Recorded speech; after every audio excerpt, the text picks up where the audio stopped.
Good morning student. मैं आज आपका चैप्टर नंबर 2 फेडरलिज्म शुरू करा रही हूँ और इसके सारे इंपॉर्टेंट क्वेश्चंस जो आपके एग्जाम में आने वाले हैं बोर्ड एग्जाम में। ठीक है, तो मैं पहले आपको लॉन्ग क्वेश्चंस कराऊंगी, लॉन्ग आंसर क्वेश्चंस, उसके बाद 1 मार्क्स वाले। ठीक है, question number first, differentiate between coming together federation and holding together federation. ठीक है, आपको पता है कि फेडरलिज्म जो है दो टाइप्स की होती है, coming together and holding together. ठीक है, दोनों को डिफरेंशिएट करना है। पहला क्या है, in the first type state come together on their own form a bigger unit and they have equal power and equally strong. ठीक है, कमिंग टुगेदर फेडरेशन में क्या होता है, जितनी भी छोटी छोटी यूनिट्स हैं, मतलब जितने भी स्टेट्स हैं वो सभी मिलकर एक बड़ी यूनिट बनाते हैं, बिगर यूनिट फॉर्म करते हैं और जिसमें सभी को इक्वल पावर्स होती है और वो इक्वली स्ट्रॉन्ग होती है।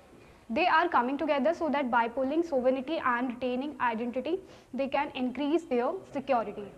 कमिंग टुगेदर फेडरेशन में क्या होता है कि जब वो एक बड़ी यूनिट फॉर्म कर लेते हैं, उससे पहले जो उनकी आइडेंटिटी होती है, उस बड़ी यूनिट को बनाने के बाद भी वही उनकी आइडेंटिटी होती है, रिटेनिंग आइडेंटिटी। सोवरेनिटी मतलब कि उनको पूरी तरीके से फ्रीडम होती है अपने रूल, अपना शासन चलाने की, है ना। तो सोवरेनिटी और उनकी आइडेंटिटी जो है बनी रहती है और सिक्योरिटी और भी ज़्यादा उनकी इंक्रीज हो जाती है। नेक्स्ट इसके एग्जाम्पल्स आप देख सकते हो, स्विट्जरलैंड हो गया, यूएसए हो गया, ऑस्ट्रेलिया हो गया, ये सारे एग्जाम्पल है आपके कमिंग टुगेदर फेडरेशन के। नेक्स्ट आता है आपका holding together federation, second type. The central government tends to be more powerful, vice versa the state, the large country decide to divide its power in the constituent state at the national government. इसमें क्या होता है कि power को distribute कर दिया जाता है स्टेट गवर्नमेंट को और नेशनल गवर्नमेंट को, मतलब कि सेंट्रल गवर्नमेंट को और स्टेट गवर्नमेंट को जो है पावर डिस्ट्रीब्यूट कर दी जाती है। जैसे कि आप सबसे बड़ा एग्जांपल देख सकते हो, इंडिया, स्पेन हो गया, बेल्जियम का हमने अभी पिछले चैप्टर में पढ़ा था पावर शेयरिंग के अंदर कि बेल्जियम में किस तरीके से पावर को डिवाइड किया गया था सेंट्रली लेवल पर और स्टेट लेवल पर। ठीक है, ये सारे एग्जाम्पल है होल्डिंग टुगेदर फेडरेशन के। नेक्स्ट क्वेश्चन की तरफ चलते हैं। नेक्स्ट क्या है आपका, differentiate between the union list and the concurrent list. ठीक है, आपने पढ़ा होगा कि जो भी जितने भी सब्जेक्ट्स, मतलब ऐसी कुछ चीज़ होती है कि कुछ सब्जेक्ट्स होते हैं कि स्टेट गवर्नमेंट सॉल्व करती है, कुछ सब्जेक्ट जो होते हैं सेंट्रल गवर्नमेंट सॉल्व करती है। तो ये 3 टाइप की लिस्ट होती है, स्टेट लिस्ट, कॉन्करेंट लिस्ट और आपकी यूनियन लिस्ट। ठीक है, इसमें सिर्फ आपसे 2 ही डिफरेंशिएट पूछे हैं, कौन कौन से, यूनियन लिस्ट के और कॉन्करेंट लिस्ट के, बट मैं आपको तीनों बता देती हूँ। यूनियन लिस्ट क्या है, इसके अंदर वो सब्जेक्ट इंक्लूड होते हैं नेशनल इंपॉर्टेंस वाले, जैसे कि डिफेंस के हो गए, फॉरेन अफेयर्स हो गए, मतलब कोई एक्स्ट्रा, मतलब दूसरी कंट्री के साथ रिलेशंस हो गए। ठीक है, इकोनॉमिक इश्यूज हो गए, बैंकिंग, कम्युनिकेशंस वगैरह हो गए, ये सारे जो है वो किसके अंदर आएंगे, यूनियन लिस्ट। मतलब इनको कौन सॉल्व करेगा, यूनियन गवर्नमेंट। यूनियन गवर्नमेंट कौन होती है, सेंट्रल गवर्नमेंट। ठीक है, सेंट्रल गवर्नमेंट जो कि खुद इन सब्जेक्ट्स पर विदाउट एनी इंटरप्शन, मतलब किसी की हेल्प के बिना इन पे लॉ बना सकती है, कानून बना सकती है। ठीक है, कॉन्करेंट लिस्ट क्या होता है, इसके अंदर वो सब्जेक्ट इंक्लूड होते हैं जो कि यूनियन एंड स्टेट गवर्नमेंट दोनों ही इन सब्जेक्ट्स को सॉल्व कर सकती है, इन सब्जेक्ट्स पे लॉ बना सकती है। ठीक है, जैसे कि एजुकेशन हो गया, फॉरेस्ट हो गया, ट्रेड हो गया, ट्रेड यूनियन हो गया, मैरिज हो गई, एडॉप्शन हो गया, ये सारे जितने भी सब्जेक्ट्स हैं वो किसके अंदर आते हैं, कॉन्करेंट लिस्ट के अंदर आते हैं। कॉन्करेंट लिस्ट मतलब जिसमें स्टेट गवर्नमेंट भी और सेंट्रल गवर्नमेंट दोनों ही रोल प्ले करती हैं। ठीक है, इसमें both the union and the state government can make law on these subject, दोनों ही इस सब्जेक्ट्स पे अपने कानून बना सकती है। ठीक है, लॉ बना सकती है। If there law conflicts with each other, अगर कोई भी लॉ कॉन्फ्लिक्ट्स होता है तो ये पूरा, मतलब ये कानून बनाने का हक किसके ऊपर चले जाते हैं, यूनियन गवर्नमेंट, फिर सेंट्रल गवर्नमेंट इसको हैंडल करती है। ठीक है, ये थे आपके 2 क्वेश्चन। नेक्स्ट क्वेश्चन पे चलते हैं। What is decentralisation, what benefits can be derive from it. ठीक है, डिसेंट्रलाइजेशन होता क्या है, सबसे पहले 2 वर्ड्स है आपके, सेंट्रलाइजेशन एंड डिसेंट्रलाइजेशन, दोनों ही आपको पता होने चाहिए। ठीक है, when power is taken away from central and state government and given to the local government, it is called decentralization।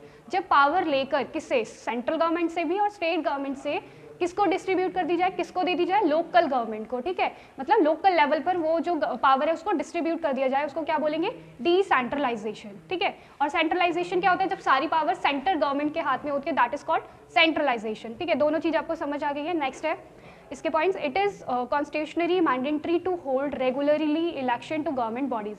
अब क्या है कि लोकल लेवल पर भी इलेक्शन बॉडी बना दी जो हमें मतलब रेगुलरली क्या करेगी, इलेक्शंस को हेल्ड करेगी। ठीक है, अब इसमें क्या है, सीट्स भी रिजर्व कर दी गई हैं शेड्यूल कास्ट के लिए, शेड्यूल ट्राइब्स हो गए, ओबीसीज के लिए, ये जितने भी बैकवर्ड क्लासेस वाले लोग हैं इनके लिए सीट्स रिजर्व कर दी गई है। ठीक है, at least 1/3 of all position are reserve for women, और 1/3 वुमेन्स के लिए, 1/3 जो सीटें हैं वो किसके लिए रिजर्व कर दी, वुमेन्स के लिए।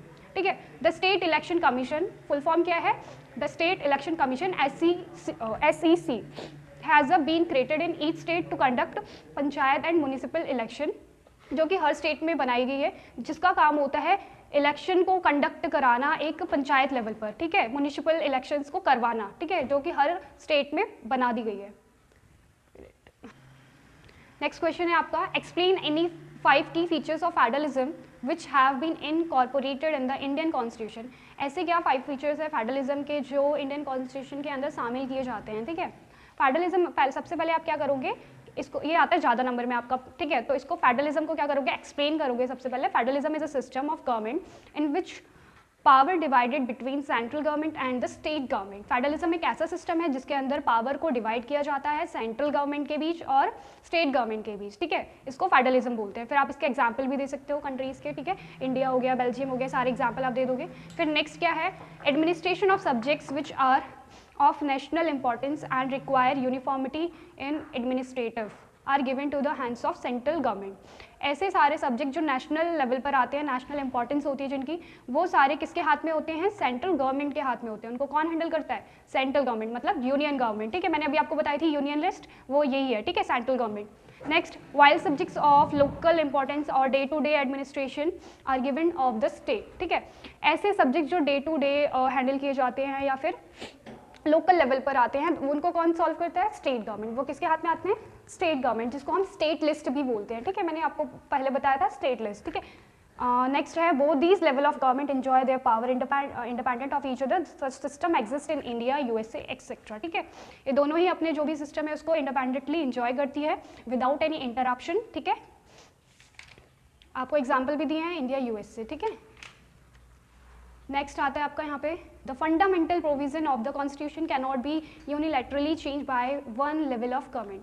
अगर कोई भी आर्टिकल्स है, फंडामेंटल राइट्स है आपके कॉन्स्टिट्यूशन के अंदर, जो भी राइट्स है, आर्टिकल्स है, वो कोई भी एक गवर्नमेंट, मतलब कोई भी, या सेंट्रल या स्टेट गवर्नमेंट उसको चेंज नहीं कर सकती, ठीक है, उसको कोई ऐसा राइट नहीं होता, कोई क्राइटेरिया नहीं है कि वो चेंज कर सकती है, ठीक है। अगर करना भी होता है तो बहुत बड़ा सिस्टम होता है, प्रोसेस होता है जिसके अंदर किया जाता है, जिसमें दोनों की कंसेंट होनी ज़रूरी है, ठीक है, स्टेट गवर्नमेंट की भी और सेंट्रल गवर्नमेंट की, दोनों की कंसेंट होनी जरूरी है, तभी वो चेंज हो सकता है, ठीक है। Such changes require the consent of both the level of government, मतलब दोनों की हाँ होनी जरूरी है, ठीक है। नेक्स्ट है आपका, the federal system has dual objective to safeguard and promote unity of country. Federal system में क्या होता है, दोनों का ऑब्जेक्टिव्स क्या होता है, सेफगार्ड, और दोनों का ऑब्जेक्टिव होता है यूनिटी को प्रमोट करने का, ठीक है, यूनिटी को प्रमोट करने का, ठीक है। और ऐसी कंट्रीज़ के लिए, इंडिया जैसी कंट्रीज़ के लिए, जैसे डाइवर्सिटी जहाँ पे ज़्यादा होती है, ऐसी कंट्रीज़ के लिए जो फेडरलिज्म है वो सबसे बेस्ट ऑप्शन है, बेस्ट सिस्टम है, ठीक है, सरकार को चलाने के लिए। यहाँ पे आपके लॉन्ग आंसर्स खत्म होते हैं, मैं इसके बाद आपको 1 मार्क्स के कराऊंगी। आइए फर्स्ट 1 नंबर वाले क्वेश्चंस करते हैं। पहला क्वेश्चन आपका क्या है, which of the following was the first major test of democratic politics for India after independence, ठीक है, ऐसा कौन सा सबसे बड़ा टेस्ट हुआ था after the democratic politics India में इंडिपेंडेंस के बाद, ठीक है, कौन सा है, abolition of privy purse, nationalism of banks, और सी क्या है आपका, क्रिएशन ऑफ लिंग्विस्टिक स्टेट, जो कि आपका करेक्ट है। इसमें क्या था कि जितनी भी स्टेट्स हैं उनको लैंग्वेज वाइज जो है डिवाइड कर दिया था, लैंग्वेज के हिसाब से जो है स्टेट्स को क्रिएट किया गया था, बनाया गया था, ठीक है, तो C is a correct answer. Second पे चलते हैं, which one of the following is not an important feature of federalism, ठीक है, इनमें से कौन सा फीचर फेडरलिज्म का नहीं है, इंपॉर्टेंट फीचर नहीं है, ठीक है। पहला क्या है, each level of government has its own area of jurisdiction, मतलब कि हर एक गवर्नमेंट का अपना एक जुरिक्शन एरिया होता है, हाँ। बी क्या है, the fundamental provision of the constitution can not be changed unilaterally by any one level of government, हाँ हमने पढ़ा था, ठीक है, कि कोई भी जो गवर्नमेंट है यूनिलेटरली, मतलब या स्टेट गवर्नमेंट हो या सेंट्रल गवर्नमेंट हो, वो उनको कोई परमिशन नहीं होती है कि वो कॉन्स्टिट्यूशन के अंदर जो भी फंडामेंटल प्रोविजंस है उनको चेंज कर सके, ठीक है, अकेले। सी क्या है, गवर्नमेंट हैज़ 2 और मोर देन 2 लेवल्स, हाँ गवर्नमेंट के 2 या 2 से ज़्यादा लेवल स्तर होते हैं, ठीक है। डी क्या है, court have the power to change the constitution, ये गलत है, हाँ, कि कोर्ट के पास कोई भी पावर नहीं होती है कॉन्स्टिट्यूशन को चेंज करने की, ठीक है। थर्ड क्वेश्चन क्या है, विच one of the following country is not a coming together federation, कौन सी कंट्री एग्जाम्पल नहीं है कमिंग टुगेदर फेडरेशन का, ठीक है। आपने ये सारे पढ़े, यूएसए, स्विट्जरलैंड, ऑस्ट्रेलिया, मैंने अभी पढ़ाया था आपको, तो इसका आंसर है स्पेन, स्पेन इसका आंसर नहीं है, ठीक है, स्पेन जो है कमिंग टुगेदर फेडरेशन का एग्जाम्पल नहीं है। फोर्थ क्वेश्चन पे चलते हैं, there are 2 statement marked as assertion A and reason R, mark your answer as per the codes provided below. Assertion A, marriage in the India included in the concurrent list, marriage जो है वो कौन सी list के अंदर आती है, concurrent list के अंदर। Reason, only the union government makes a law related to marriage, क्या यूनियन गवर्नमेंट ही इसके ऊपर कानून बना सकती है, लॉ बना सकती है, ठीक है। तो ए, इसका आंसर है सी, जो ए है वो करेक्ट है। हाँ, मैरिज लिस्ट जो है वो किसके अंदर आती है, कॉन्करेंट लिस्ट के अंदर, बट आर कि यूनियन गवर्नमेंट ही इस पर लॉ नहीं बना सकती, आर इज फॉल्स, ठीक है। नेक्स्ट क्वेश्चन पे चलते हैं। विच of the following subject is not the state list in India? कौन सा ऐसा सब्जेक्ट है जो स्टेट लिस्ट के अंदर नहीं आता, ठीक है। Agriculture and irrigation, police, education, commerce and trade, ये सारे तो आते हैं बट एजुकेशन नहीं आता, तो बी इसका आंसर है, ठीक है। नेक्स्ट पे चलते हैं। Identify the merits of local government in India from the given option, ठीक है। Election are held regularly but gram sabhas are not held regularly. B क्या है, it has given more power to the local government as compare to the state government. C क्या है, it has dependent democracy in our country. इसका answer क्या है, it has dependent democracy in our country, ठीक है। सी इसका correct answer है। Next question क्या है, next, which of the following could be considered as the advantages of federalism, decentralisation? पहला क्या है, it prevents government over reach the take overs. Second क्या है, it allows the different locality to adopt their policies to the need and wishes of local population.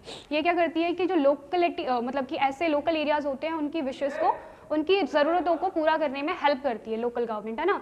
तो decentralisation इसलिए एडवांटेजफुल है, ठीक है। तो बी इसका करेक्ट आंसर है।